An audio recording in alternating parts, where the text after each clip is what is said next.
কিনা বলেন না? কারণ কি? আল্লাহ নিজে বলেন বিসমিল্লাহির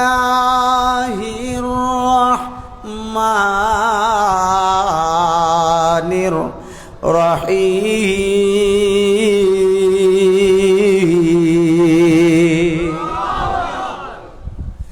ওয়া ক্বাদা রাব্বুকা আল্লা তা'বুদু ইল্লা ইয়্যাহু ওয়া বিল ওয়ালিদাইনি ইহসানা।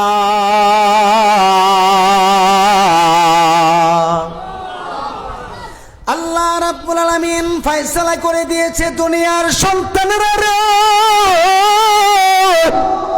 ও দুনিয়ার ছেলেমেয়েরা, আল্লাহ নিজে ফয়সালা করেছে। তোমাদের রব তোমার প্রভু ফয়সালা করে দিচ্ছে তোমরা আল্লাহর ইবাদত করো, একমাত্র আল্লাহর ইবাদত করো, এবং পাশাপাশি মা বাবার সঙ্গে সুন্দর সুন্দর নরম নরম উত্তম ব্যবহার করো। কে ঘোষণা দিয়েছে? আটু জোরে বলেন, আটু জোরে বলেন। না কোনো মন্ত্রী মিনিস্টারে, এসপিডিসি, কোন ইমাম সাহেব? কথা কার? আদেশ কার? আল্লাহর আদেশ। এখন আমার জিজ্ঞাসা, আল্লাহর আদেশ যদি না মানি আল্লাহর কাছে ধরা কিনা? হ্যাঁ, আল্লাহর ধরা কি আমগো দেশের রশিবান্ধার মতো? ইন্না বাতশা রাব্বিকা লাশাদীদ। আল্লাহর ধরা হচ্ছে খুব শক্ত, মজবুত, খুব মজবুত আল্লাহর ধরা। এই ধরার যদি আমরা পড়ে যাই জীবন বাঁচানো কঠিন হয়ে যাবে। আল্লাহ যেমন দয়াল তার চেয়ে আরো বেশি কঠিন। যদি দয়ালের কাম করেন তাইলে দয়াল, কথা কোনা। আর যদি মনে করেন কষ্টের কাজ করা হয় তাইলে তো দয়াল হবে না, ঠিক কিনা?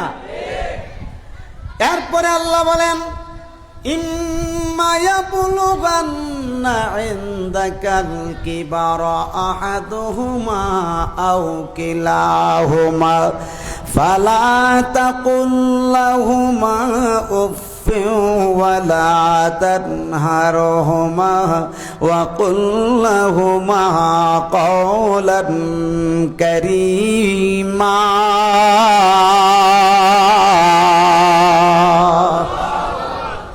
আল্লাহ রাব্বুল আলামিন ডাক দিয়ে বলে, হে দুনিয়ার সন্তানেরা শুনে নাও, তোমাদের পিতামাতার দুইজনের মধ্যে একজন যদি বৃদ্ধ অবস্থায় পৌঁছে যায়, অথবা দুইজনই যদি, উভয়ই যদি বৃদ্ধ অবস্থায় পৌঁছে যায়, তাদের সামনে কোনোদিন কষ্টদায়ক শব্দ উচ্চারণ করিও না, তাদের সামনে কোনোদিন উফ শব্দ করিও না, তাদের সামনে তাদের মনে ব্যথা দিয়ে কথা বলো না, এমনকি তাদের চোখ দিয়ে পানি বের করো না। কেননা ওয়াকুল্লাহুমা কাওলান কারীমা, যতক্ষণ সন্তান তুমি কথা বলবা আদবের সাথে দাঁড়ায়া দাঁড়ায়া, যতক্ষণ তুমি কথা বলবা আদবের সাথে দাঁড়ায়া দাঁড়ায়া, নরম নরম ভাষায়, নম্রভাবে, উদারতার মাধ্যমে, একেবারে নরম নরম ভাষায় তাদের সামনে কথা বলবা। কেননা তাদের সামনে সম্মানের সাথে কথা বলতে হবে। এই কথার দ্বারা যেন তাদের সম্মান হয়, ইজ্জত হয়, মর্যাদা হয়। তোমার কষ্ট দেওয়ার মতো অধিকার আল্লাহ তোমাকে দেয় না, ঠিক কি না? কারণ এই দেশে বাবাকে ধমক দিয়ে কথা বলে, মাকে ধমক দিয়ে কথা বলার সন্তান আছে না নাই? বড় বড় ব্যবসায়ী আছে না, বড় বড় চাকরিজীবী, একটু একটু লবণের থেকে চুনইলেই ধমক দিয়ে কথা বলে, আসেনি? সাবধান, আল্লাহর নবী হুজুর সাল্লাল্লাহু তাআলা আলাইহি ওয়াসাল্লাম তিনির কাছে একজন সাহাবী জিজ্ঞাসা করছে, হাদিসটা ইবনে মাসউদ রাদিয়াল্লাহু তাআলা আনহু থেকে রওয়ায়াত। عن ابن مسعود رضي الله تعالى عنه قال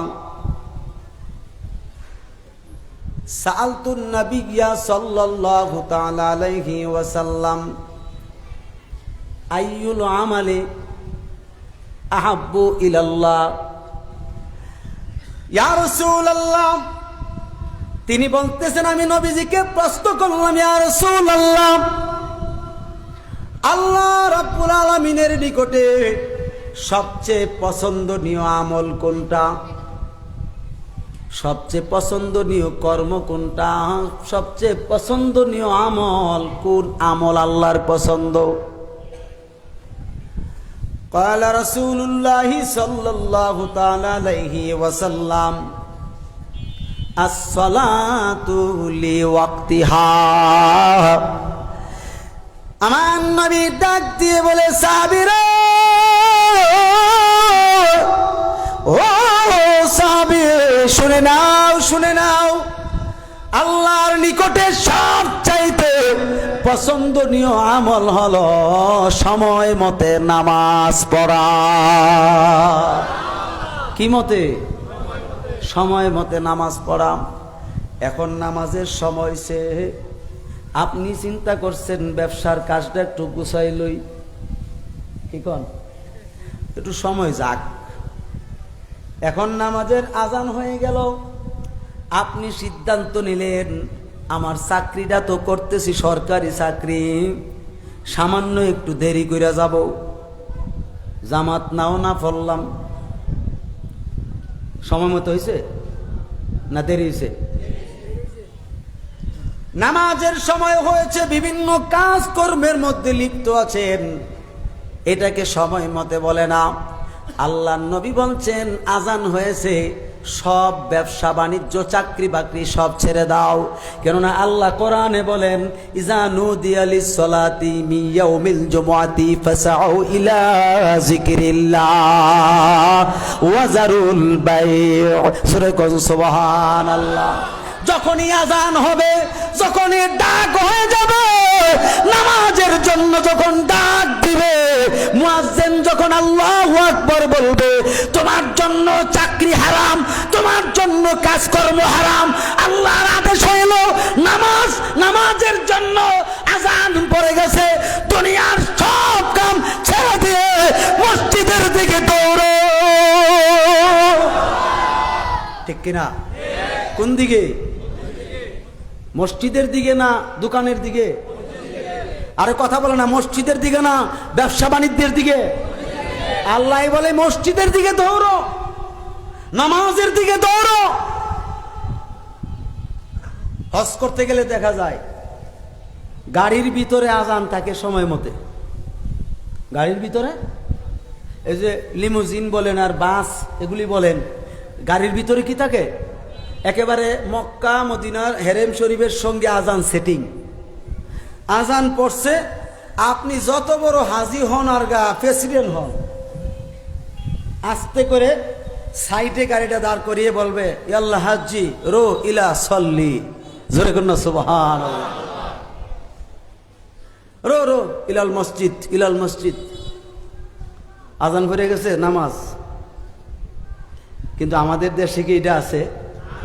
কথা বলে না। আমি লক্ষ্য করে দেখলাম, আরব দেশের ভিতরে যত ব্যবসায়ী আছে, ব্যবসা করে, ব্যবসা বাণিজ্য করে, অর্থাৎ দোকানপাট, আজানের সঙ্গে সঙ্গে দোকানপাটগুলো বন্ধ করে ফেলে। ঠিক কিনা? যারা হজ করতে গেছেন বা বিদেশে থাকেন তারা অবশ্যই দেখেন, যেই মাত্র কোনো দোকান যদি খোলা পায়, ওই আরব দেশের পুলিশ বাহিনী যদি এগুলা দেখতে পায়, কমসে কম 3 থেকে 3,500 রিয়াল জরিমানা করে। কিন্তু বড় আফসোস, আহলে সুন্নাত হয়ে আমাদেরকে দুশমনে রাসূলের তরে না, বাতিলপন্থীর দলেরা নামাজের মিথ্যা তুহমত দেয়, অথচ আমাদের মসজিদে আমরা জামাতে নামাজ পড়ি, অথবা জামাত যদি নাগাল না পায় তাইলে বাসা বাড়িতে আমরা নামাজ আদায় করি, কিন্তু এরপরও মিথ্যা তুহমত থেকে অর্থাৎ বেনামাজির তুহমত থেকে বাঁচতে পারি না। ঠিক কিনা বলে? কারণ আমাদের দেশে তো এই আইন নাই, আজান হচ্ছে, গাড়ি ঘোড়াও চলে, সব চলে। ঠিক কিনা? যদি আজকে আমার দেশে আইন থাকতো তাইলে আমার মনে হয় কোন মুসলমান আহলে সুন্নাত ওয়াল জামাত বলেন আর বাতিল বলেন বেনামাজি থাকতে পারতো না। কথা ঠিক না বেঠিক? রাগ করছেন বুঝি? রাগ করেন না। আরে নামাজ হচ্ছে মুমিন মুসলমানের জন্য। ঠিক কিনা? আল্লাহ তো নিজেই বলেছেন, ইয়া আইয়ুহাল্লাযিনা আমানু আকিমুস সালাহ, হে ঈমানদারগণ নামাজ প্রতিষ্ঠিত করো। ঠিক কিনা? কারে ডাকছে? কথা কনা। কারে ডাকছে? না মুনাফিকরে ডাকছে, কাফের মুশরিকরে ডাকছে, হিন্দু বৌদ্ধকে ডাকছে? ডাকে নাই, ডাকছে ঈমানদারদেরকে। তাইলে বোঝা গেল ঈমানদারদের জন্যই নামাজের আদেশ। ঠিক কিনা? তো আমরা আহলে সুন্নাত ওয়াল জামাতে যারা আছে আমাদের দাবি হইল আমরা ঈমানদার। তাহলে আমরা নামাজ না পড়লে কি সুন্দর দেখায় এটা? তাহলে আজকের মাহফিল থেকে ওয়াদা করেন নামাজ পড়বেন কিনা? হাত উঠায় বলেন পড়বেন কিনা? মসজিদে না বাড়িতে? আলহামদুলিল্লাহ পড়েন, আলহামদুলিল্লাহ। উচ্চ স্বরে বলেন ইনশাআল্লাহ, আর জোরে বলেন ইনশাআল্লাহ। ফাঁকে দিয়ে একটু নামাজের কথাও বলে দিলাম, কোনো সমস্যা হয়েছে না তো? এবার আসেন বাবারা আমার, তাদের দুইজনের একজন যদি বৃদ্ধ অবস্থায় পৌঁছে যায়, এই ব্যাপারে বলেছি না? এখন আমি যে বলেছি হাদিস শরীফের মাধ্যমে সময় মতে নামাজ পড়া কার পছন্দ? আটটা জোরে। নবীজির পছন্দ নি না অপছন্দ? নবীজিরও পছন্দ, কারণ নবীজির তো হাদিস বর্ণনা করছে। এ কথা তো আমাদের মেমোরিতে রাখতে হবে। নবীজির পছন্দ বিদায় আল্লাহর পছন্দ। কথা ঠিক কিনা? নবীর পছন্দ না হইলে কি হাদিস বর্ণনা করতেন? কখনো না। এরপরে সাহাবী বলতেছে, কুলতু সুম্মা আইয়ুন, ইয়া রাসূলুল্লাহ এরপরে কোন আমল? কয়লা নবীজি বলেন, পরিষ্কার ভাবে বলছেন বিররুল ওয়ালিদাইন। বলেন সুবহানাল্লাহ। আমার নবী ডাক দিয়ে বলে, উম্মত ও উম্মত শুনে নাও, দ্বিতীয় যে আমলটা হচ্ছে আল্লাহর কাছে পছন্দনীয় যে আমলটা, ওই আল্লাহর পছন্দনীয় আমল হলো মা বাবার খেদমত। আটু জোরে বলেন না সুবহানাল্লাহ। কার খেদমত? এই জন্য আমি বলেছিলাম নামাজ যেমন ফরজ, মা বাবার খেদমত তেমন ফরজ। পর্দা যেমন ফরজ, মা বাবার খেদমত তেমন ফরজ। হজ যেমন ফরজ, মা বাবার খেদমত তেমন ফরজ। যাকাত যেমন ফরজ, হজ এই মা বাবার খেদমত তেমন ফরজ। ঠিক কিনা বলেন? এই জন্য মা দুঃখিনীর মতো এত কষ্ট পৃথিবীর জমিনে কেউ করে না। এই জন্য হাদিস শরীফে অন্য হাদিসে আসছে, আমার নবীর কাছে একজন সাহাবী জিজ্ঞাসা করছে, ইয়া রাসূলুল্লাহ, ইয়া হাবিবাল্লাহ, সন্তানের কাছে পিতামাতা কেমন? এই বিষয়টা আমরা একটু জানতাম চাই। আমার নবী বলছেন, হে সাহাবীরা শুনে নাও। আমার নবী বলেন, হে আমার সাহাবীরা তোমরা শুনে নাও, সন্তানের জন্য হচ্ছে মা বাবা তোমার জন্য জান্নাত, মা বাবা হচ্ছে তোমার জন্য জাহান্নাম। অর্থাৎ এই কথার অর্থ হইল পিতামাতাই হলো সন্তানের জান্নাত, পিতামাতাই হলো সন্তানের জন্য জাহান্নাম। এটার ব্যাখ্যা লিখছেন, বিশাল আকারে ব্যাখ্যা মুহাদ্দিসিন এবং মুফাসসিরিন উল্লেখ করেছেন, মা বাবার সন্তুষ্টির মাধ্যমে জান্নাত লাভ করা যায়, আর মা বাবারও সন্তুষ্টির মাধ্যমে জাহান্নামে যেতে হয়। আমরা মা বাবার সন্তুষ্টি চাই না, অসন্তুষ্টি চাই। আরো জোরে বলেন, সন্তুষ্টি না অসন্তুষ্টি? সন্তুষ্টি। মা বাপ সন্তুষ্ট না একটা কাজে, কাজটা করার আগে যদি বোঝাপড়া করেন বা এই পরামর্শ করেন যে আব্বা আম্মাকে নিয়ে, অথবা আব্বা আছেন আব্বাকে নিয়ে, আব্বা যান নাই, আব্বা ছাড়া আম্মা আছে না, আম্মাকে নিয়ে পরামর্শ করলেন। এখন আপনার আব্বারও পছন্দ হইল না, আম্মারও পছন্দ হইল না, কারণ এটার মধ্যে ভেজাল আছে। কি আছে? ভেজাল আছে বা সমস্যা আছে। এই জন্য তারা এটাতে নিষেধ করছে। কি করছে? যে এই ব্যবসাটা বা এই কর্মটা করা যাবে না। এই আদেশটাই হচ্ছে সন্তানের জন্য আমলীয় কথা, ঠিক কিনা? আর যদি এটা করা হয়, বাই চান্স যদি একটু অ্যাক্সিডেন্ট হইয়া যা, তাহলে মা বাপ কি সন্তুষ্ট কম থাকবো না বেশি সন্তুষ্ট থাকবো? বেশি অসন্তুষ্ট থাকবো, ঠিক কিনা? সন্তুষ্টের ধারে কাছেও থাকবে না, কারণ তোকে নিষেধ করেছিলাম, তুই এটা করছস, আমি কষ্ট পাইছি। ঠিক বলি নাই? তোকে বাধা দেওয়ার পরও তুই সেটা করছস, কেন করলি? আমি মা কষ্ট পাইছি, আমি আব্বা কষ্ট পাইছি।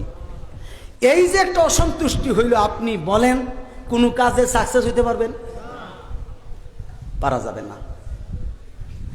হাদিস শরীফে আল্লাহর নবী বলেন, রিদার রব্বি ওয়া রিদাল ওয়ালিদি ওয়া সাকাতুর রব্বি ওয়া সাখাতিল ওয়ালিদি। বলেন না সুবহানাল্লাহ। মা বাবার যেই সন্তানের প্রতি মা বাবা সন্তুষ্ট, ওই সন্তানের প্রতি আমার আল্লাহ সন্তুষ্ট। যেই সন্তানের প্রতি মা বাবা দুইজনই অসন্তুষ্ট, ওই সন্তানের প্রতি আমার মহান আল্লাহ জাল্লা শানুহু বেজার। ঠিক কিনা বলেন? এই জন্য আমার সাথে সকলে পড়েন, মা কেন এত দামি জানে না সকলে, মা কেন এত দামি জানে না সকলে। জানতো যদি পড়তো দেখে কোরআনে হাদিসে খুলে, জানতো যদি পড়তো দেখে কোরআনে হাদিসে খুলে। একটি হাজার সওয়াব মিলে, একটি হাজার সওয়াব মিলে, মাকে একবারে দেখিলে, দেখিলে। মা কেন এত দামি জানে না সকলে, মা কেন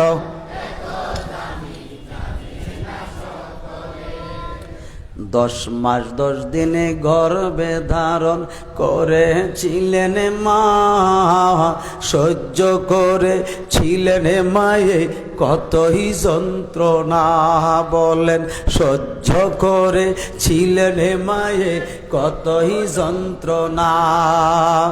সেই মাকে কষ্ট দিলে, সেই বাবাকে কষ্ট দিলে, ক্ষুধার আরো সটলে। মা কেন এত দামি জানে না সকলে, বাবা কেন এত দামি জানে না সকলে। 2 বছর পান করালেন মায়ের বুকের দুধ, কোলে বুকে নিয়ে আমায় দিলেন কত সুখ। ঠিক কিনা বলে? 2 বছর পান করালেন মায়ের বুকের দুধ, কোলে বুকে নিয়ে আমায় দিলেন কত সুখ। কিভাবে সে মাকে ছেলে, কিভাবে সে মাকে মেয়ে মন্দ কথা বলে। মা কেন এত দামি জানে না সকলে, বাবা কেন এত দামি জানে না সকলে। জানতো যদি পড়তো দেখে কোরআনে হাদিসে খুলে, জানতো যদি পড়তো দেখে কোরআনে হাদিসে খুলে। একটি হাজার সওয়াব মিলে, একটি মাকে একবারে দেখিলে দেখিলে মা কেন এত দামি জানে না সকলে, বাবা কেন এত দামি। একটা জবান বন্ধ রাখবেন না, চিৎকার দিয়ে বলেন আল্লাহু আকবার।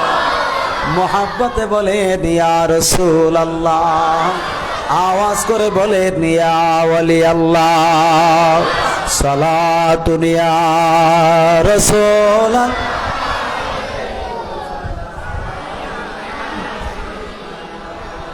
আরো মোহাব্বতে বলেন সালাতুন ইয়া রাসূল।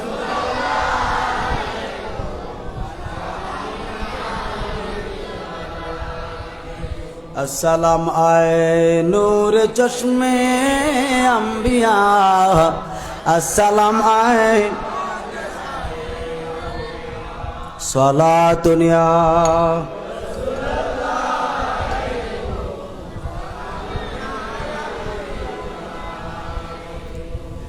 ভাইরা আমার খুব মনোযোগ, মেশকাতের একটা রওয়ায়াত বলছে, ইমাম বাইহাকি তিনার সুয়াবুল ঈমানেও এই ঘটনাটা সুন্দরভাবে উল্লেখ করেছেন। একজন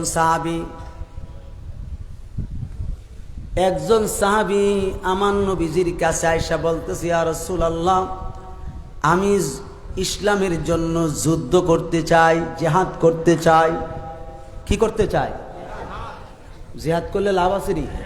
কারণ জিহাদ কইরা যদি ইন্তেকাল হয় তাহলে শহীদে দরজা, বিনা হিসাবে বেহেশতি। কথা ঠিক কিনা? এই লাভ দেখে, এই লাভটা দেখে সাহাবী বলছে, হুজুর আমি আপনার খেদমতে হাজির হইলাম, আমার ইচ্ছা করতেছে আমি যুদ্ধ করতাম, আল্লাহর রাস্তায় জিহাদ করতাম।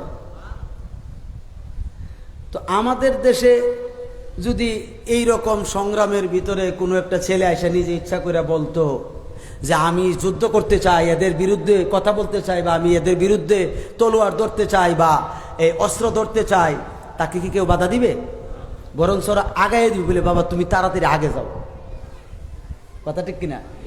তার জিজ্ঞাসা করতো না, খোঁজ খবর নিত না, তার কেউ আসে না নাই, নিবে? নবীজি বললেন, তোমার মা বাবা আসেনি? হুজুর আমার মা আছে, বাবা নাই। কে আছে?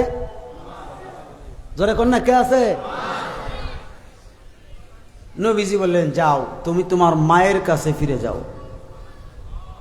আস্তে কোন সুবহানাল্লাহ। কোথায় পাঠাইছে?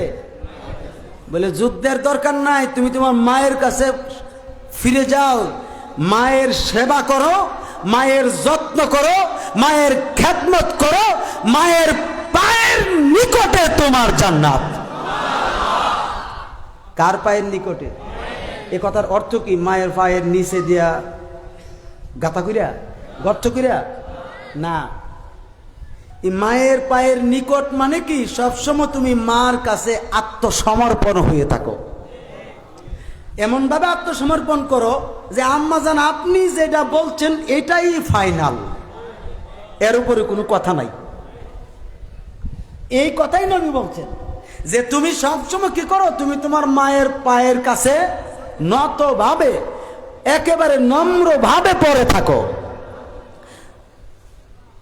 তাইলে তুমি জান্নাত অতি তাড়াতাড়ি পেয়ে যাবে। কিন্তু আমাদের কিছু আহলে হাদিস ভাইয়েরা এই হাদিস শরীফ খানাকে জাল হাদিস। আচ্ছা, মেশকাত শরীফে কি জাল হাদিস লইছে? বুখারীতে, মুসলিমে, ইমাম বাইহাকি তিনা শুআবুল ঈমানে কি জাল হাদিস লইছে? কেমন শিক্ষিত তারা, জাল হাদিস চিনা ইমামগণকে। কথা কথা তারা কেমন পণ্ডিত হয়েছে, ইমাম বুখারীর মতো বুখারীকে, এমনকি যত ইমাম আছে সিয়াসিত্তার কিতাব সহ, ইমাম বাইহাকি সহ, মুসনাদে আহমদ শরীফের যিনি ইমাম আহমদ ইবনে হাম্বল রহমাতুল্লাহ এই সমস্ত ইমামগণকে, ইমাম আজম সহ ওই সমস্ত ইমামগণকে স্বয়ং আলা হযরতকে সহ তারা জালহা দিচ্ছি না। তারা কেমন শক্তিশালী হয়েছে চিন্তা করতেছেন নি? এই দল আপনাদের চট্টগ্রামে আসছে কিনা জানি না। হ্যাঁ, ঢাকা তো একবারে ছায়া গেছে, আমাদের ব্রাহ্মণবাড়িয়াতে মনে হয় ঢুকতেছে। আমরা যে মাঝে মধ্যে মিটিং করি, লাইভ অনুষ্ঠান দেখেন না, আহলে সুন্নাত ব্রাহ্মণবাড়িয়া আহলে সুন্নাত দেখেন কিনা? প্রতিবাদ করলে কি হবে? তাদের দল দিন দিন বাড়তেছে, কারণ বাতিলের সংখ্যা বাড়বে না কমবে? আটু জোরে কর না, বাড়বে। এই জন্য নৈরাশ হওয়ার কোনো কারণ নাই। ইবলিস শয়তানের দল বড় না ছোট? জোরে কন, বড়। ইবলিস কো আল্লাহ তুমি আমার বাইর করে দিছো, আমি কেমনে তোমার আদম সন্তান জান্নাতে আমি দেখতাম না? যত রকমের অন্যায় আছে করামু, তোমার সাথে শিরক করামু, বড় বড় গুনাহ করামু, কোরআন হাদিসের আইন উল্টাইলামু। এই ইবলিস মানবরূপী শয়তান বাইরেছে নি? কথা কোন আগে বাইরেছে নি? তাদের মাধ্যমে কোরআন হাদিস উল্টাইতেছে, ঠিক কিনা? আর মিস্টার শয়তানে ইমান লুণ্ঠনের চেষ্টা করতেছে তাদের মাধ্যমে। আল্লাহ বলেন, এ মালাউন, তুই খালি শিরক করাইবি আর অন্যায় অপরাধ করাইবি, আর আমার নবীর উম্মত আমার নবীর দোহাই নিয়ে আমার নবীকে উসিলা বানায়া একবার আমাকে আমার কাছে ক্ষমা চাইবে, চাইতে দেরি, মাফ করতে দেরি না।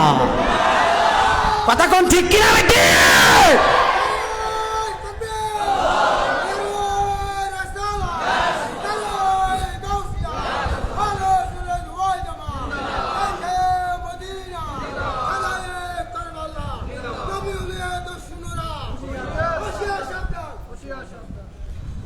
আল্লাহুম্মা সাল্লি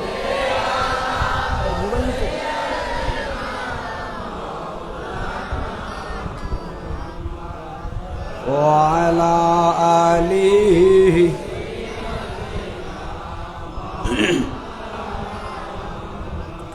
আরো মোহাব্বতে বলেন আল্লাহুম্মা সাল্লি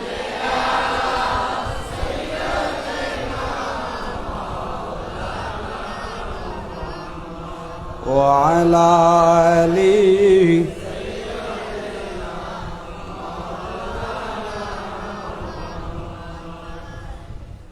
একদিন স্বপ্নে দেখলে যারে সব গুনাহ ঝরিয়া পড়ে, না দেখায়া সেই নবীকে নিও না গো কবরে।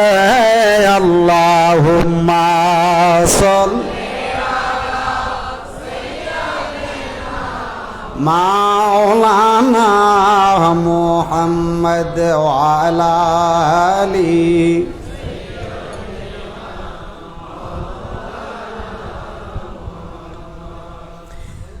বাবাজিরা আমার খুব মনোযোগ।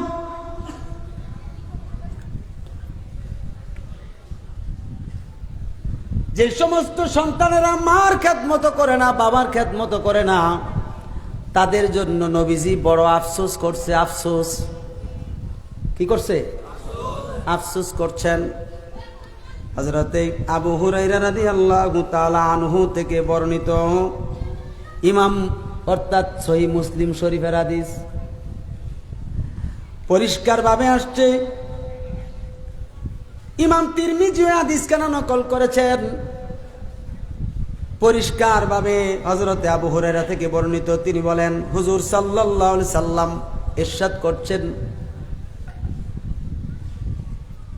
ধুলাই অবলুণ্ঠিত হোক তোমার নাক।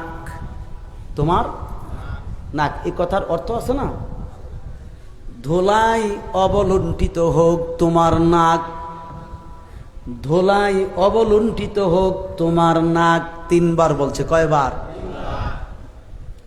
এই কথার মানে হইল তুমি বদনসিব, তোমার বদনসিব, তোমার বদনসিব। কথা ঠিক কিনা? কেন? দুনিয়ার জমিনে মা বাবা পেয়েছো, দুনিয়ার জমিনে মা বাবা পেয়ে মাতা পিতার খেদমত করে তাদের মন সন্তুষ্টি করে জান্নাত লাভ করতে পারো নাই। তোমার বদনসিব, তোমার বদনসিব, তোমার বদনসিব। জোরে কর নাউজুবিল্লাহ। ঠিক কিনা বলেন না? তাহলে বোঝা গেল মা বাবার খেদমত কইরাও জান্নাতি হওয়া যায়। ঠিক কিনা? এই জন্য নবীজি বলছে কি যে তোমার বদনসিব, তোমার নসিব ভালো না, তোমার তকদির ভালো না, তুমি তোমার মা বাবা খেদমত কইরা জান্নাতে যাইতে পারো নাই। ঠিক কিনা? কোন একজন সন্তান এমন কুলাঙ্গার সন্তান দুনিয়ার জমিনে কোনো মায়ের ঘরে যেন না দেয়,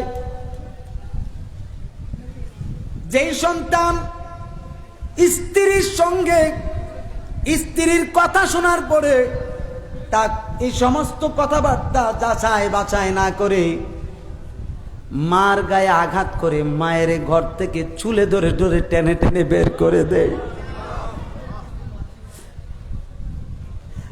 বৃষ্টি পড়তেছে, এ বাবারা আমার বৃষ্টি পড়ছে, বৃষ্টি বৃষ্টি বৃষ্টি পড়তেছে। মা দুঃখিনী ঘরের ভিতরে, বুড়া মানুষ, বৃদ্ধ মানুষ, প্রায় ৮০-৮৫ বছরের উপরে হবে মায়ের। এই কুলাঙ্গার সন্তানে মা দুঃখিনীর তার একটু দয়াও লাগলো না, মায়াও লাগলো না। স্ত্রীর সঙ্গে অন্দরমহল থেকে কি না কি একটা পরামর্শ করছে। পরামর্শ করার পরে মা দুঃখিনীর সঙ্গে গিয়া তর্ক ধরছে, বলে তুমি কেন আমার বউকে এই কথাটা বললা, তুমি আমার পরিবারকে কথা কেন বললা? যে কথাটা আপনারা শুনলে আশ্চর্য হয়ে যাবেন, যে শাশুড়ি বৌমাকে বলছে তোমার মা কি তোমাকে এই কর্মটা ভালো করে শিখাইয়া দেয় নাই? এটা কি অন্যায়? এটা কি তেমন অন্যায় হয়েছে নাকি? হ্যাঁ, এই কথা কেন বলল? ওই মহিলা আর সহ্য হয়েছে না, কেন আমারে বলবে এই কথা, আমার মায়েরে তুল্লা কেন বলবে? তুমি স্বামী যদি এটার বিচারা চান তুমি না করো, এই মহিলাকে যদি ঘর থেকে বের করে না দাও তাইলে আমি তোমার সংসার করব না। জোরে জোরে বলেন নাউজুবিল্লাহ। এই কুলাঙ্গার সন্তান ব্যবসা বাণিজ্য দিয়েছে ওই শ্বশুর বাড়ির টাকা দিয়ে।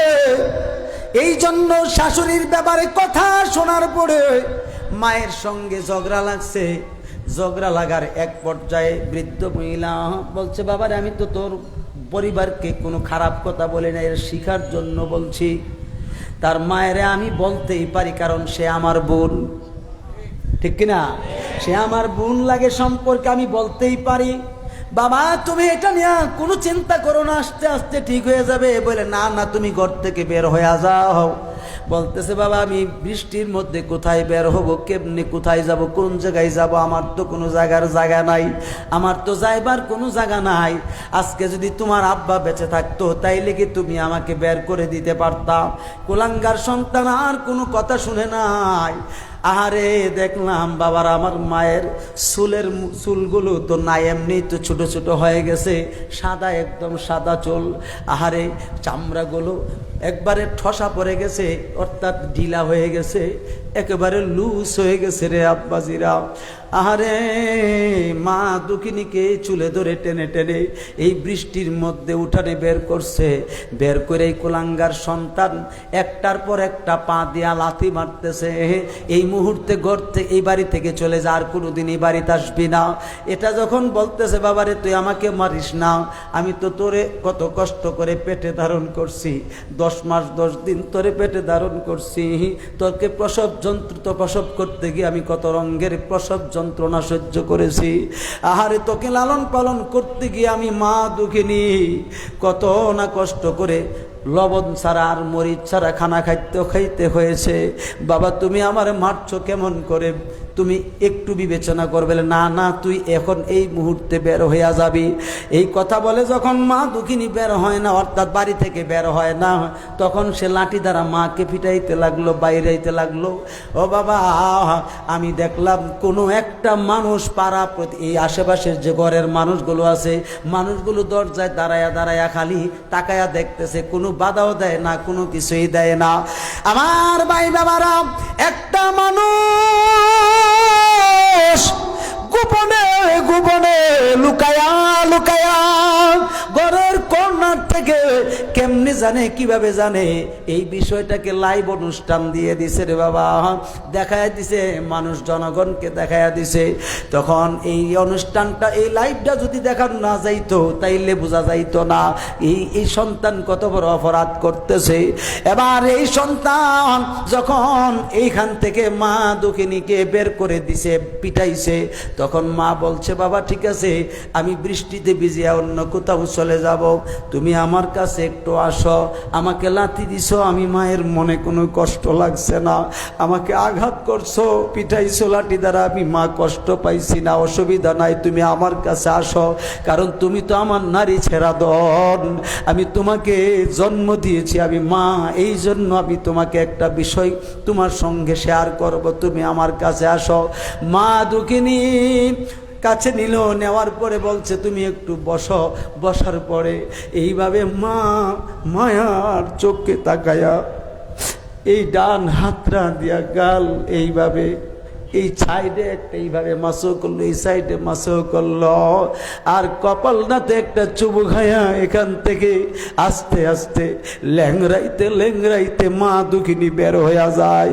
এই যুবক, তুমি কি চিন্তা করছো? তুমি যে স্ত্রীর কথাই তুমি তোমার মায়ের বাড়ি থেকে বের করে দিলা, তোমার ঘরে যে ছেলে সন্তান আছে, এই ছেলে সন্তানও তো বিবাহ করবে, স্ত্রী ঘরে আনবে, তোমাকে যদি এবং তোমার পরিবার, যেই বউ তোমার সঙ্গে কথাগুলো বলেছে, ওই বউকে যদি, ওই স্ত্রীকে যদি ঘর থেকে বের করে দেয়, তুমি কি ফিরাইতে পারবারে যুবক? কারণ আল্লাহর মায়ের দুনিয়ার বাইর, কারণ হচ্ছে জমিনের মাটি জমিনে ভাঙ্গে, লাইলে বা আইলে উঠায় না। দুই হাত তুলে বলেন ঠিক না বেঠি? আর জোরে বলেন ঠিক কিনা? এই জন্য আমি অনেক সময় বলে থাকি, মোহাব্বতের সাথে শুনবেন, প্রেম ভালোবাসা নিয়ে বলবেন, মাগো তোমার মতো লয় না কোলে আমায় বুকে টানি, তোমার মতো লয় না কে হই আমায় বুকে টানি, আঁচল দিয়ে মুছে না কে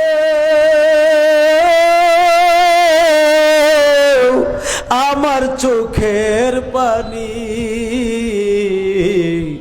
হায়রে মা জননী আমার, হায়রে মা জননী, হায়রে মা জননী আমার, হায়রে মা জননী। চইলা গেলা কোন জানায় আমায় নিলানা, পথে পইরা কান্দি আমি নাইটে ঠিকানা, মা নাই যে ঠিকানা, জীবন আমার যাইব কেমনে,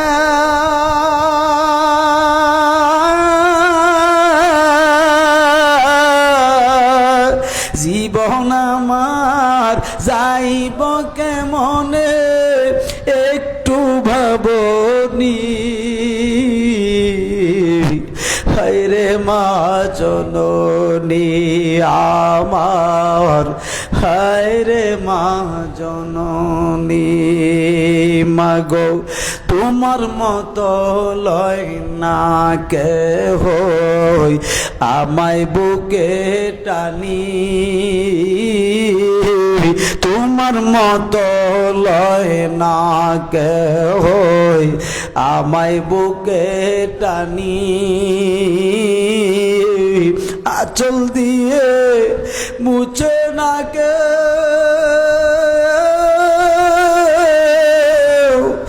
আমার চোখের পানি, হায় রে মা জননী আমার, হায় রে মা জননী।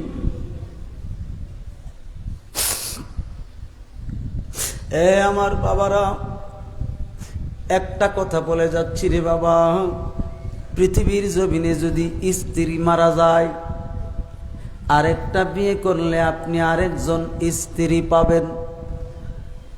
কিন্তু যেই মা দুঃখিনী তোমাকে আমাকে, যেই মা দুঃখিনী তোমাকে আমাকে 10 মাস 10 দিন পেটে ধারণ করছে, এই মা যদি মারা যায়, এই মা জীবনে আর পাওয়া যায় না।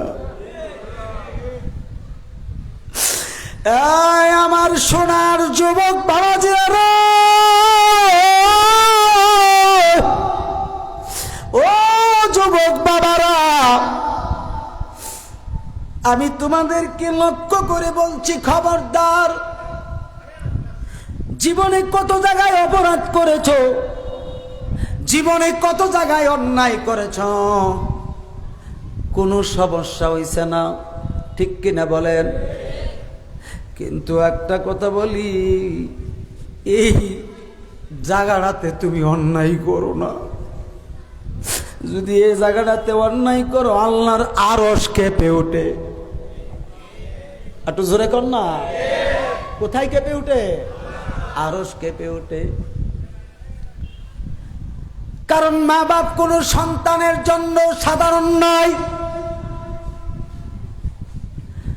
মা যদি ইচ্ছা করে, মা যদি ইচ্ছা করে, বাবা যদি ইচ্ছা করে, আল্লাহর কাছে তাহাজ্জুদ পড়ে পড়ে কান্না করে যদি বলে, আল্লাহ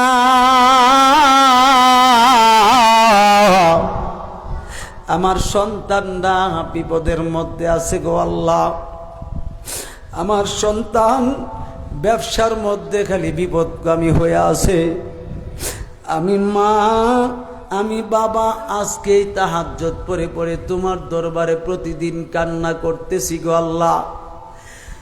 যদি আমার কোনো না কোনো একটা নেক আমল যদি তোমার দরবারে গ্রহণযোগ্য হইয়া থাকে, এই আমলটার উসিলায় আমার কলিজার টুকরার মনের ব্যথা এবং বিপদ দূর করে দাও। আমার ঈমান, আমার বিশ্বাস, এই সন্তানের বিপদ থাকতেই পারে না। কথা ঠিক না বেটি?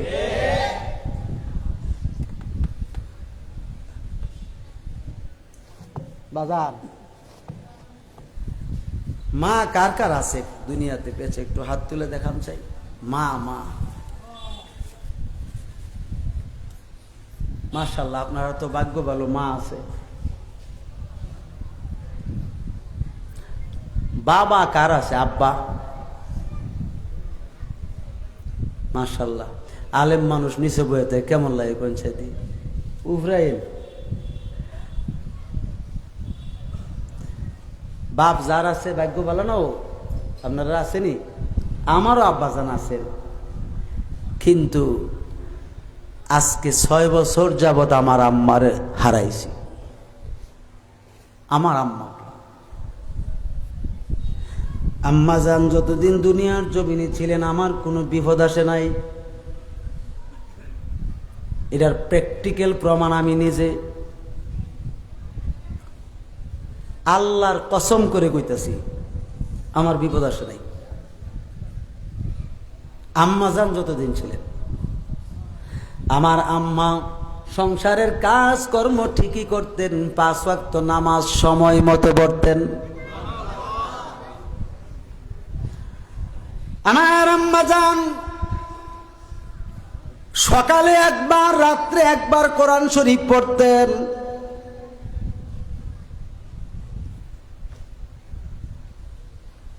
যখন রাত্র বেশি হয়ে যেত আমি লক্ষ্য করে দেখতাম আমার আম্মা জান নীরবে উইঠা ওযু বানাতেন।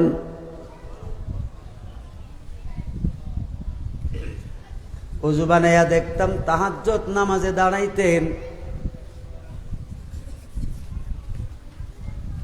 আপনাদের তো জানা আছে তাহাজ্জুদের নামাজ হলো 8 রাকাত, ঠিক কিনা?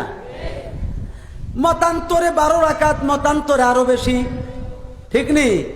সহি শুদ্ধ মত হলো নবীজি 12 মাস 11 রাকাত নামাজ পড়তেন, 3 রাকাত বেতের আর 3 রাকাত আর 8 রাকাত তাহাজ্জুদ। কথা ঠিক কিনা? আমার আম্মা জান প্রত্যেক দিন রাত্রের বেলা 12 রাকাত তাহাজ্জুদ পড়তেন। জিজ্ঞাসা করলাম আম্মা নবীজি দি পড়তেন 8 রাকাত, আপনি দি পড়েন 12 রাকাত। তুমি ভালো করে নজর করে দেখো নবীজি 12 রাকাতও পড়ছে। তো আমি তো লক্ষ্য করে দেখছি আসলে তো ঠিক আছে, মা তো জেনে শুনেই পড়ছে। ওই যে ছোট ছোট কিতাব আছে না, বাংলা কিতাব, আম্মাজান পড়তেন। আগো আম্মাজান 8 রাকাত নবীজি পড়তেন। গো বাবা 12 রাকাতের ভিতরে 8 রাকাত আসেনি। আমার তো আর যুক্তি চলে না, 12 রাকাতের ভিতরে কি 8 রাকাত নাই? আমার আম্মা বলে বাবা ধরো আমি তাহাজ্জুদ নামাজ আমার 8 রাকাত ঠিক আছে, 4 রাকাত অন্য নফল নামাজ হইলো নামাজ তো। জি তোমার কাজ তুমি করো। আমার আম্মা জান তাহাজ্জুদ পড়তেন আর দোয়া করতেন, আল্লাহ আমার নয়নের মণিকে তুমি হেফাজতে রাখো। এই জন্য বলছি বাবা যতদিন দুনিয়ার জমিনে আম্মাজান বেঁচে আছিলেন, যখন আমি 96 থেকে যখন মাহফিল শুরু করি তখন থেকে বাড়ির বাইরে থাকতাম। যতক্ষণ পর্যন্ত বাড়ির ঘরের দরজায় না আসতাম ততক্ষণ পর্যন্ত আম্মাজান দরজা ছাড়ে নাই। কিন্তু খোদার কি কুদরত দেখেন, 6 বছর হয়ে গেল আমার আম্মাজানকে হারাইলাম। আম্মাজানকে যেই দিন হারাইছি এর পরের দিন থেকে দরজায় আর কেউ অপেক্ষা করে না। এই জন্য যুবক আমি তোমরারে বলি বুঝবা সেই দিন, যেই দিন তুমি তোমার জননীরে হারাইবা ওই দিন বুঝবা যেদিন তোমার মাথার উপর থেকে বটগাছের ছায়াটা দূর হয়ে যাবে, বিল্ডিং এর ছাদের যে ছায়া আছে ছায়াটা দূর হয়ে যাবে। সেটা হচ্ছে আব্বা। আব্বার চাইতে বড় আপন কেউ নাই, মার চাইতে বড় আপন কেউ নাই। মার চেয়ে বেশি যে ব্যক্তি আদর করবে, মায়া মোহাব্বত করবে, মনে করবেন স্বার্থ আছে, ঠিক কিনা বলেন? পিছনে স্বার্থ আছে, কেননা আম্মা আব্বা বিনা স্বার্থে সন্তানদের লালন পালন করে। মায়ের 2 টান দুধের দাম কাটিয়া দিলে গায়ের চাম, ওরে পাপুষ বানাইলে ঋণের সুদ হবে না। এমন দরদি ববে আর হবে না আমার মা, মা গো।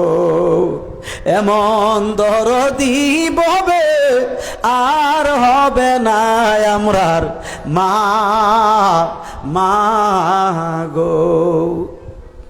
ওরে শীতের কালে মায়ে পসরাবে শুইলে, সন্তান রে রাখে বুকে, ঠিক কিনা বলে? এত কষ্ট করার পরে মায়ে কষ্ট না পায়, এত কষ্ট করার পরে মায়ে কষ্ট না পায়।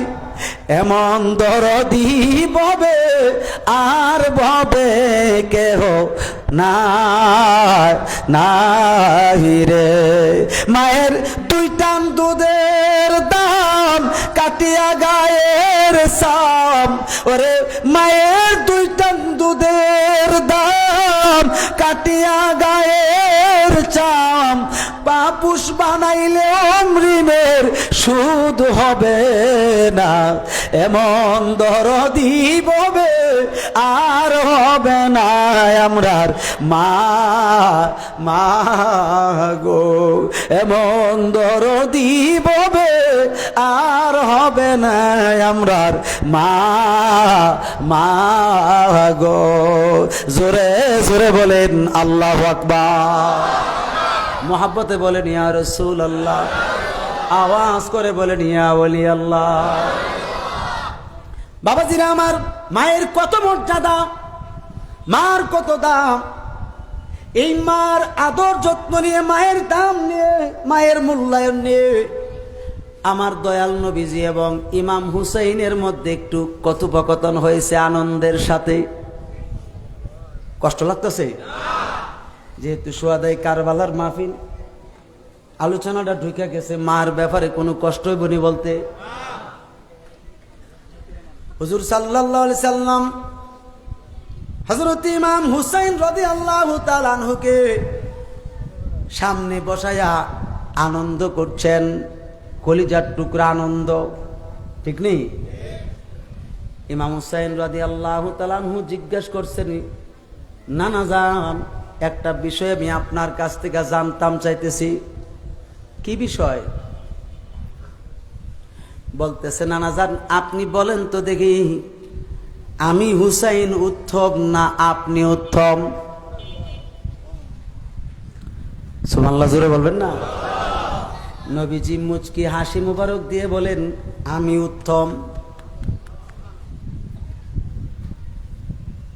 নবীজি বলছেন কি? আমি উত্তম। কথা তো সত্য। নবী উত্তম না? কথা কনা। নবীজির চেয়ে উত্তম আর কেউ আছে নাকি?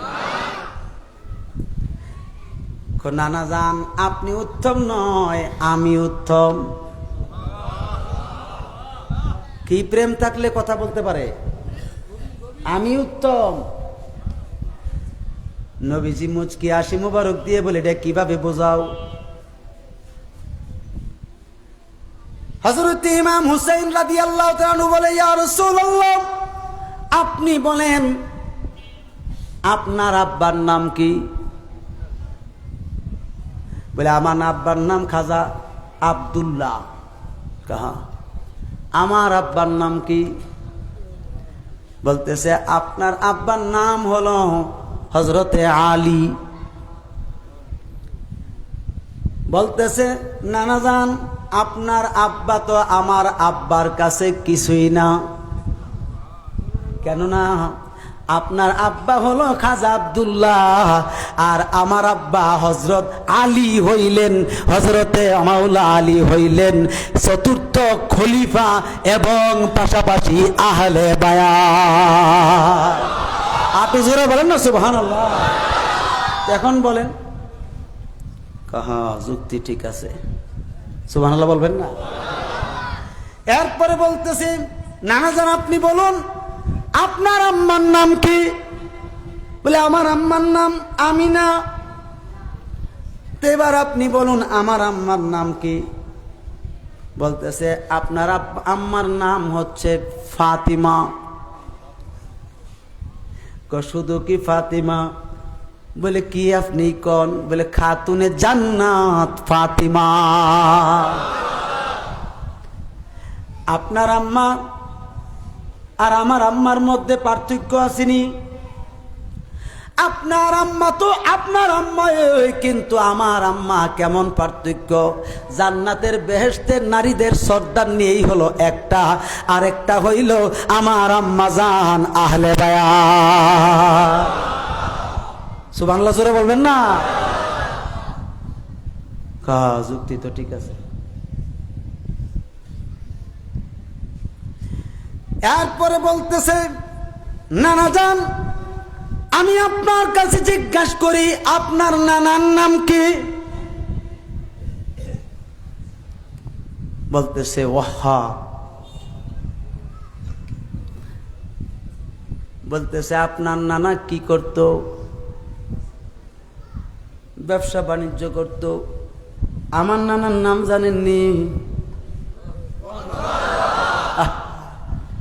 আমার নানা জানেন, নাম জানেননি আপনি? বলতেছে কি তোমার নানার নাম? বলতেছে আমার নানার নাম হচ্ছে মুহাম্মাদুর রাসূলুল্লাহ সাল্লাল্লাহু আলাইহি ওয়াসাল্লাম, যিনি হচ্ছেন রাহমাতুল লিল আলামিন, যিনি হচ্ছেন বেহেশতের মালিক, বেহেশতের মালিক, যিনি হচ্ছেন স্বয়ং ঈমান, যিনি স্বয়ং ইসলাম, তাতা সারা থেকে লা মাকান পর্যন্ত ইল্লা জাহান্নাম, জাহান্নাম ছাড়া সমস্ত সৃষ্টির মাজাজিয়াতময় আত্মার সূত্রের মালিক। দুই হাত তুলে বলো।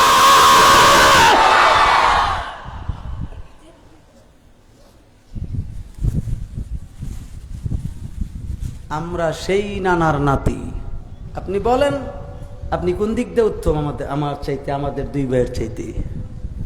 সুবহানাল্লাহ বলবেন না? প্রেম কি প্রেম! জীবনে কোনোদিন এক সেকেন্ডের জন্য ইমাম হাসান হুসাইনকে কষ্ট দিয়ে কথা বলে নাই, জীবনে কোনোদিন। আর এই আওলাদের রসুলকে এজিদের গোষ্ঠীরা গলায় ছুরি চালায়া শরীর মোবারকখানাকে ক্ষত বিক্ষত করে আঘাত করে করে আসরের নামাজ পড়ছে। কোন নামাজ? কত বড় নামাজি তারা! বলেন তো দেখি, এই নামাজের দাম আসেনি? ফাওয়াইলুল লিল, আরো জোরে বলেন, ফাওয়াইলুল লিল। আমি নবী না চিনিলাম, কি যে ভুল করিলাম। ঠিক কিনা বলেন না? আমি নবী না চিনিলাম, কি যে ভুল করিলাম, মুনাফিকের গলার মালা গলায় পরিলাম। ওগো মানুষ হইয়া ভবেতে আসিয়া মানুষের করিলাম কি? আল্লাহুম্মা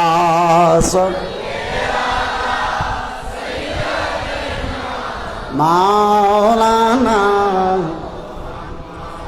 ওয়া আলা আলি।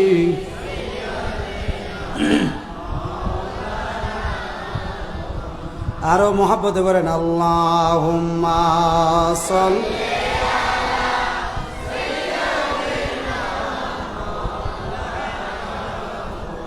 ওয়া আলা আলি।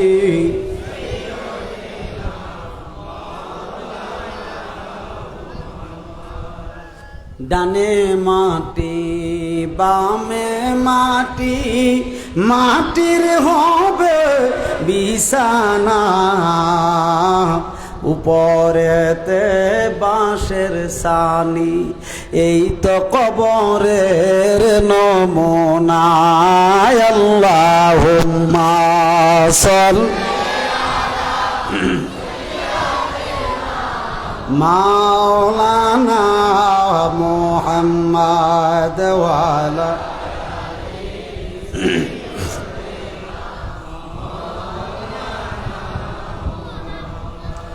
বাবাজিরা আমার, কবির মনোযোগ। আরেকটা রাওয়ায়াত বলছে, মার খেদমত যে ব্যক্তি করবে, বাবার খেদমত যে ব্যক্তি করবে, তার কেমন লাভ, তার কত লাভ দেখেন। বাজান খুব মনোযোগের সাথে শুনবেন। আম্মাজান আয়েশা সিদ্দিকা রাদিয়াল্লাহু তাআলা আনহা থেকে হাদিসটা রাওয়ায়াত। তিনি চমৎকারভাবে বর্ণনা করছেন। তিনি বলেন, হুজুর সাল্লাল্লাহু তাআলা আলাইহি ওয়াসাল্লাম তিনি ইরশাদ করেন যে, আমি নবী যখন বেহেশতের ভিতরে প্রবেশ করলাম, কোথায়? বেহেশতের ভিতরে যখন প্রবেশ করলাম, এবং প্রবেশ করার পরে আমি আওয়াজ শুনতেছি এই বেহেশতের ভিতরে কে যেন কোরআন শরীফ তেলাওয়াত করে। কি তেলাওয়াত করে? ওই কোরআন শরীফ তেলাওয়াতের আওয়াজ আমি নবী শুনতে পেলাম। তখন আমি জিজ্ঞাসা করলাম, হে জিবরাইল, এ ফেরেশতারা, কে এত সুন্দর তিলাওয়াত করছে? কে বেহেশতের ভিতরে এত সুন্দর করে কোরআন শরীফ তিলাওয়াত করছে? আমি একটু তোমার ফেরেশতাদেরকে জিজ্ঞাসা করতেছি, নবী, কে তেলাওয়াত করে কোরআন শরীফ বেহেশতের ভিতরে? ফেরেশতারা বললেন, ইয়া রাসূলুল্লাহ, ওই ব্যক্তিটা কেউ নয়, এই ব্যক্তিটার নাম হচ্ছে হারিসা ইবনে নুমান রাদিয়াল্লাহু তাআলা আনহু। আর জোরে বলুন না সুবহানাল্লাহ। হযরত হারিসা ইবনে নুমান রাদিয়াল্লাহু তাআলা আনহু বেহেশতের ভিতরে কোরআন তেলাওয়াত করে। হারিসা ইবনে নুমান পুরুষ না মহিলা? পুরুষ। কি পুরুষ সাহাবী।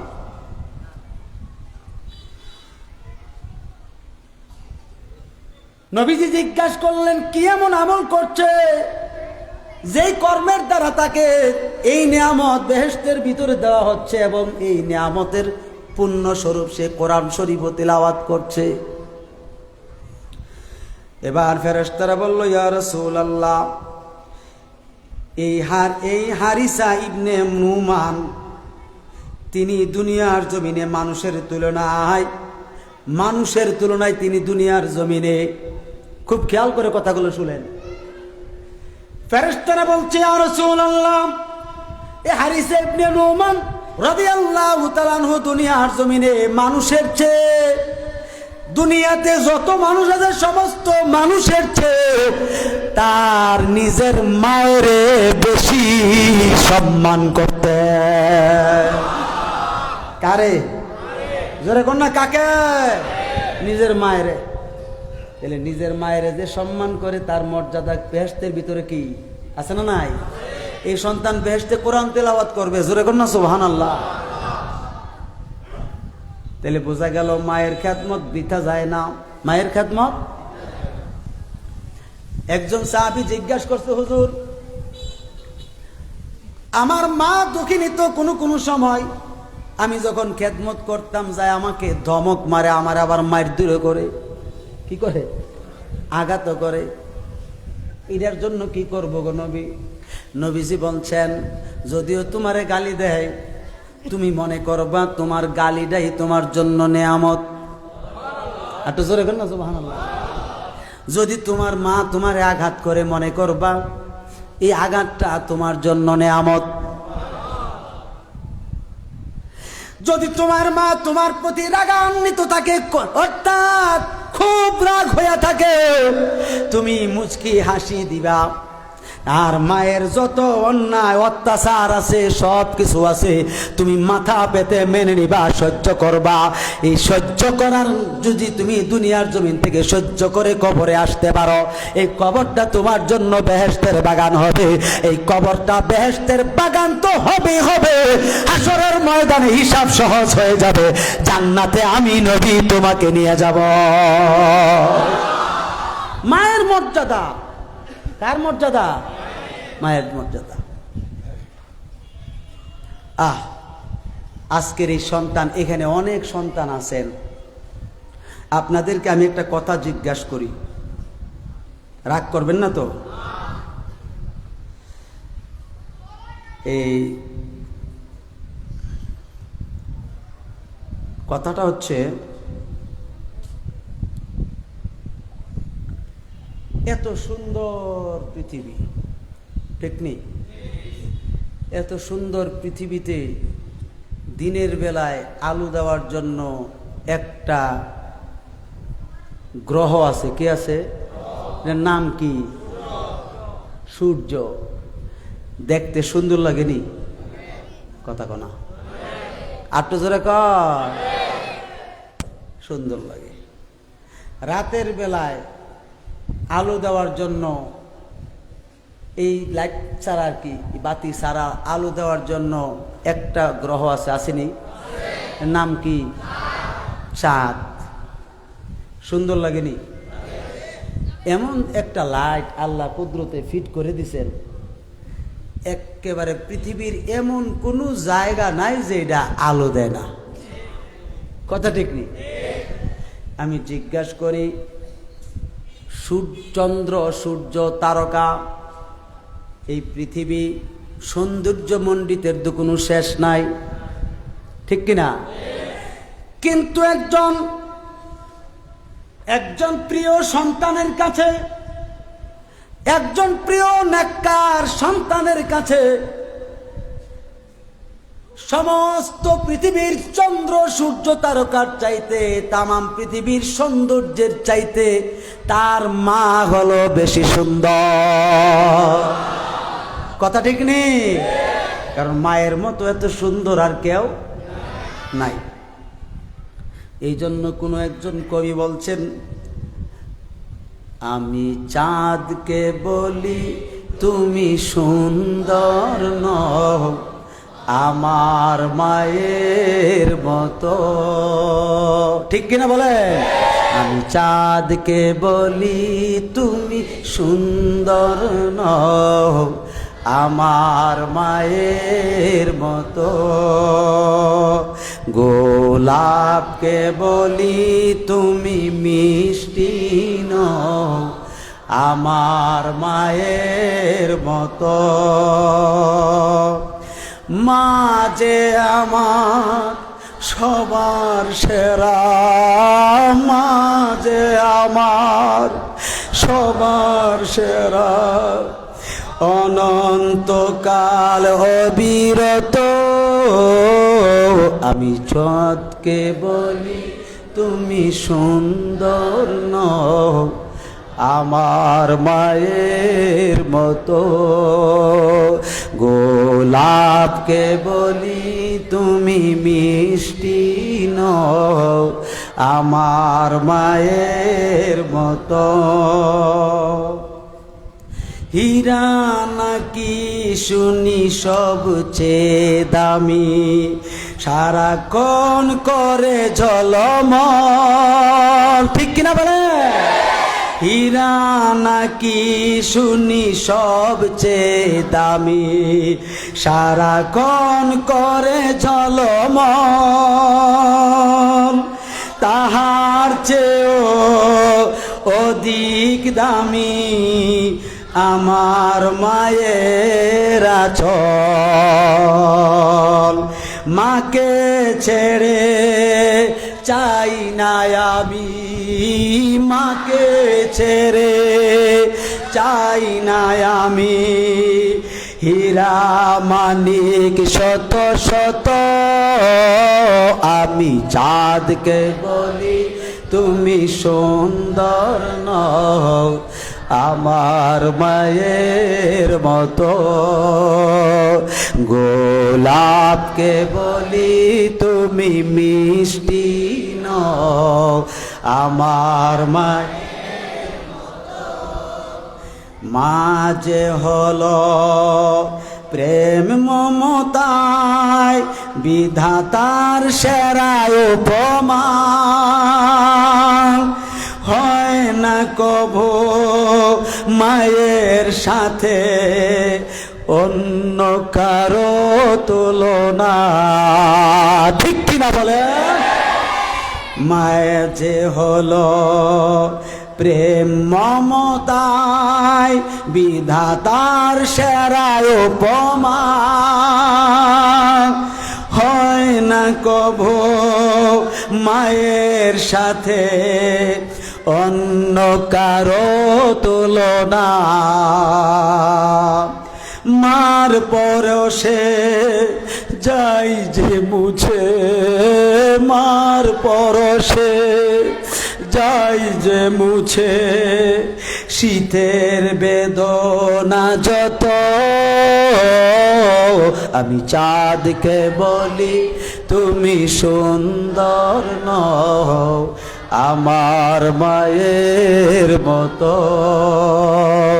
গোলাপকে বলি তুমি মিষ্টি নও, আমার মায়ের মতো। মা যে আমার সবার সেরা, মা যে আমার সবার সেরা, অনন্তকাল বিরত আমি চাঁদকে বলি তুমি সুন্দর নও আমার মায়ের মতো। গোলাপকে বলি তুমি মিষ্টি নও আমার মায়ের মতো। দু হাত তুলে বলেন আল্লাহু আকবার। আর একটু উচ্চ আওয়াজে বলেন ইয়া রাসূলুল্লাহ। আওয়াজ করে বলেন ইয়া ওয়ালিয়াল্লাহ। এখন আমি জিজ্ঞাসা করি, এ সন্তান, তোমার কাছে যদি আইসা স্বর্ণের টুকরা দেয়, তোমার কাছে যদি আইসা স্বর্ণের টুকরাটা দেয় তোমার এক হাতে, আর এক হাতে যদি তোমার মার প্রেম ভালোবাসা সৌন্দর্য দেওয়া হয়, তুমি কোনটা নিবা রে বাবা?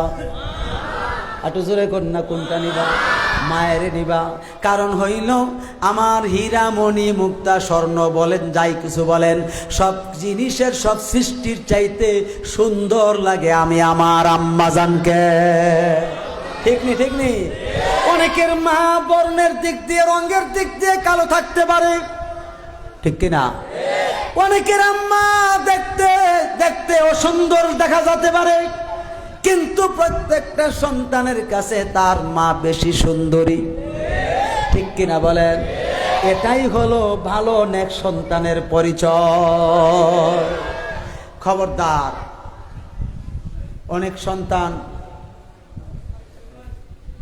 মা বৃদ্ধ হইলে সৌন্দর্য নাকি কমে যা, এবং শরীরের খুশবু নাকি চলে যায়। এই জন্য তাদেরকে গরজ সহ্য করতে না পারা বৃদ্ধাশ্রমে দেয় আসে, আসেনি? আবার অনেক সময় মা কাশে, কাশ দেয় না, অসুস্থ হলে তো কাশ দেয়। ফুলা আয়সা বলে তুমি এত কাশো কিরে, তোমরা লিগে তো ঘুমাইতারি না, এরকম বলে কিনা? মনে হয় আপনার চট্টগ্রামে নাই এই জাতীয় বলার লোক, মনে হচ্ছে চট্টগ্রাম নাই, আছে? আও না, আমাদের ব্রাহ্মণবাড়িয়া সারা দেশে আছে না নাই? জোরে কোন আছে না নাই? হে যুবক, তুমি যে কথা বললা তোমার কাশের যন্ত্রণা, ঘুমাইতে পারো নাই? পারি না। তোমার কি কাশ হওয়ার সম্ভাবনা ছোটকালে ছিল না? কাশ হইছে না?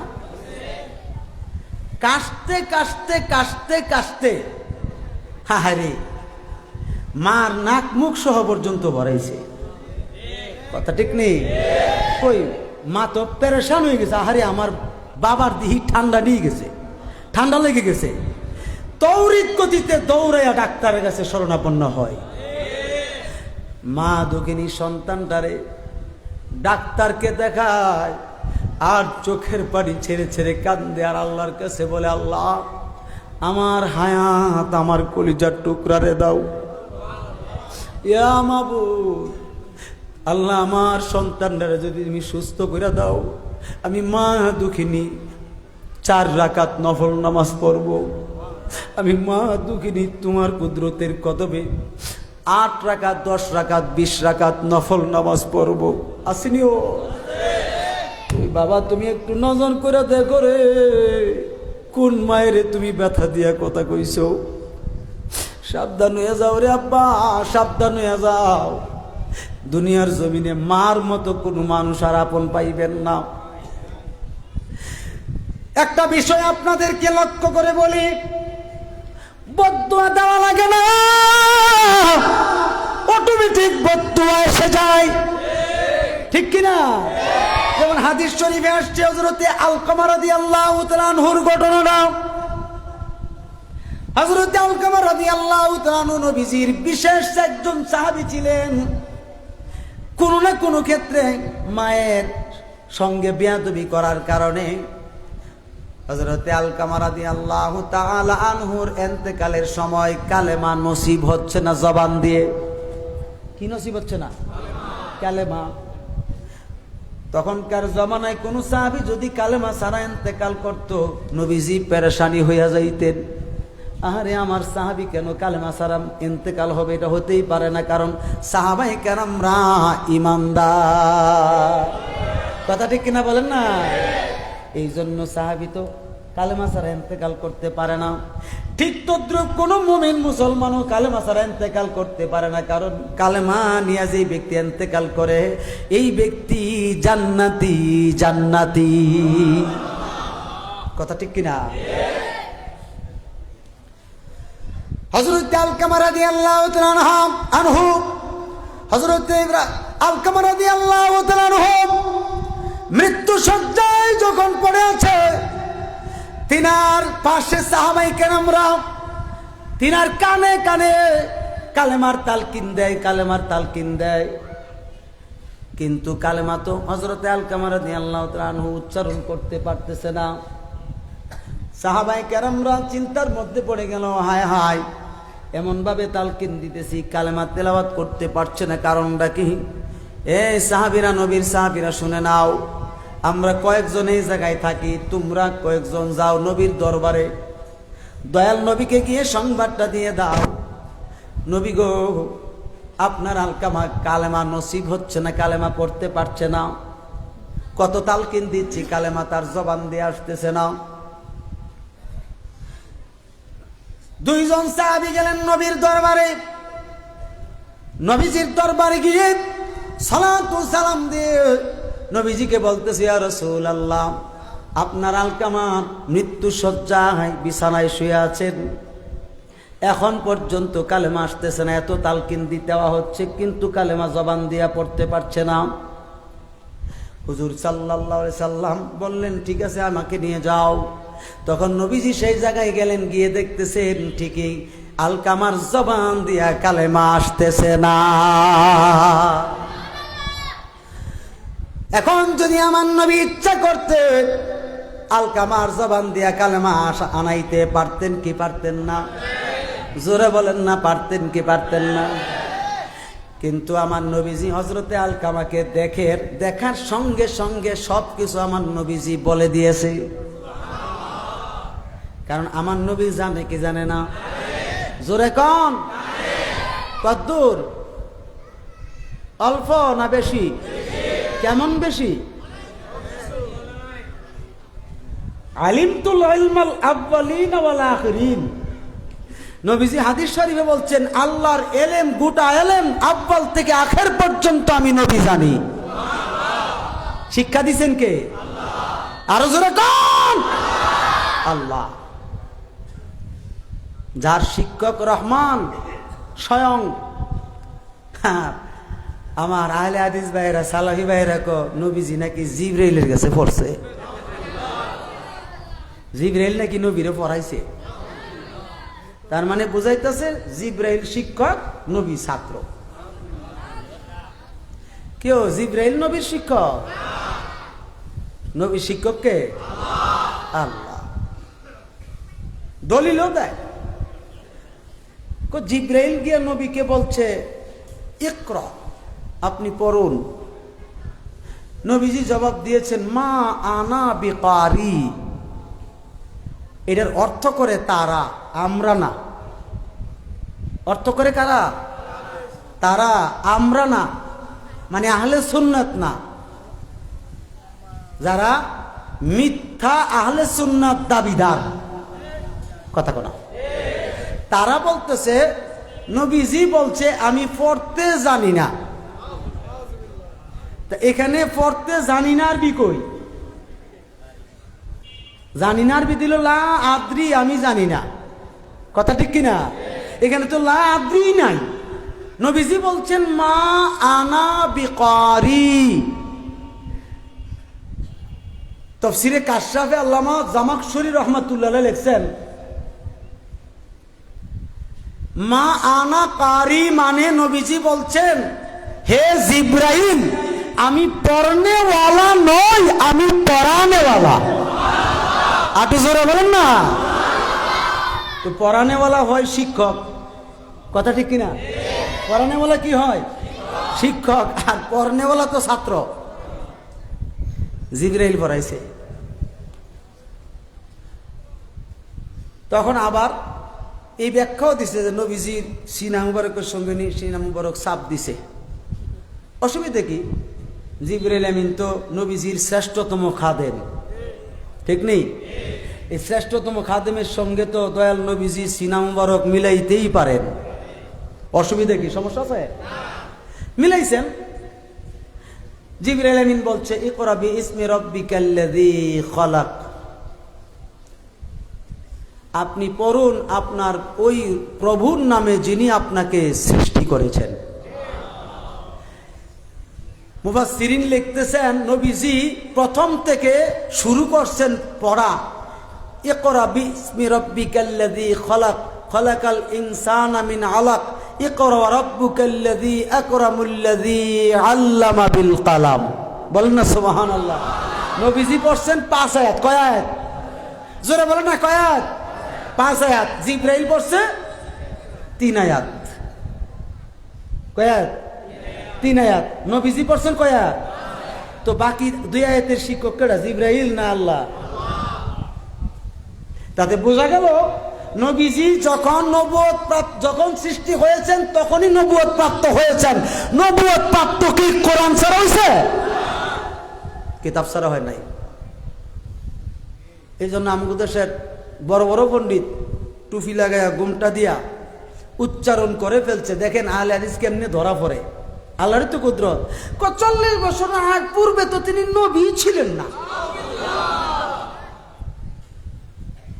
এটাকে আমার দোস্ত তাহির হিসাব ধরছে, ঠিক কিনা? আমার দোস্ত তাহির হিসাব ধরছে দেখা তাহিরের বিরুদ্ধে লিখেছে সব। আরে বাবা, মুজাফফর বিন মহসিন সে তো কোরআন শরীফে ভুল ধরছে, নতুন কোরআন বানায় লইছে, আইনা বক্তব্য দিয়া এই শ্রোতাদেরকে দেখাইছে এভাবে উঠাইয়া কইটা নতুন কোরআন, হেদিত ভুল। অথচ আল্লাহ নিজে কোরআনে কি বলছে? যালিকাল কিতাবু লা রাইবা ফীহি হুদাল লিল মুত্তাকিন। এটা এমন কিতাব যেই কিতাবে বিন্দু পরিমাণ জর্রা পরিমাণ কোনো ভুল নাই, ত্রুটি নাই। আর এই কিতাব মুনাফিকরে হেদায়েত করে না, কাফেররে হেদায়েত করে না, মুশরিকরে হেদায়েত করে না। একমাত্র এই কিতাব, এই কোরআন হেদায়েত করে মুত্তাকিকে। এটা আল্লাহরই কথা, ঠিক কিনা? মুত্তাকি যারা আছে তাদেরকে কোরআন হেদায়েতের রাস্তা দেখা। খারাপ লাগতেছে বুঝলেন না? হ্যাঁ, 11:15 বাজে গেছে। এই জন্য আমি আপনাদের